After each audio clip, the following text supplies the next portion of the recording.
महंगाई से मुक्ति अधिकार चाहिए तो आप दस्तक दीजिए, क्योंकि अब तो गाय को भी मौलिक अधिकार दिलाने की बात इलाहाबाद हाईकोर्ट ने आज कह दी है। संविधान से देश में नागरिकों को मौलिक अधिकार मिले हैं, लेकिन गाय को राष्ट्रीय पशु का दर्जा देने और मौलिक अधिकार गाय को दिलाने की बात आज क्यों उत्तर प्रदेश की सबसे बड़ी अदालत से आई, हमारी इस रिपोर्ट में देखिए। धार्मिक पुराणों में गाय में 33 कोटि देवी देवताओं का वास माना गया।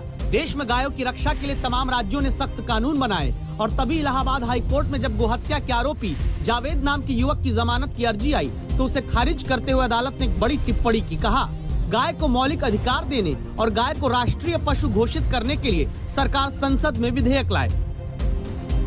गाय को राष्ट्रीय पशु घोषित करने की मांग पार्टियां पहले भी करती रही, लेकिन गाय को मौलिक अधिकार की बात संभव है पहली बार आई है। और अगर ये विधेयक आता है तो क्या गाय को भी समानता का, स्वतंत्रता का, शोषण के विरुद्ध का और संस्कृति के तहत संवैधानिक मौलिक अधिकार मिलेंगे?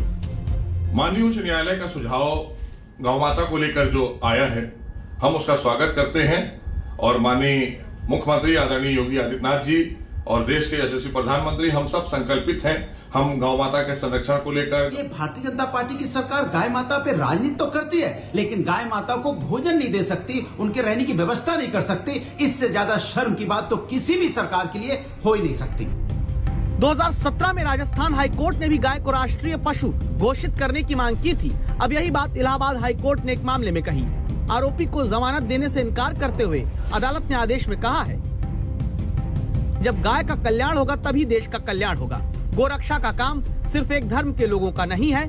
गाय भारत की संस्कृति है और संस्कृति बचाने का जिम्मा हर धर्म के नागरिक का है। गाय को बहुत पहले से देश में सांस्कृतिक प्राणी से राजनीतिक प्राणी बनाकर सियासत होती आई, लेकिन क्या अब सरकार गाय को मौलिक अधिकार दिलाने वाला बिल भी लाएगी?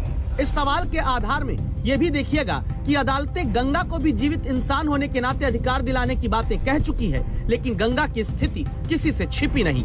अभिषेक मिश्रा, लखनऊ, आज तक।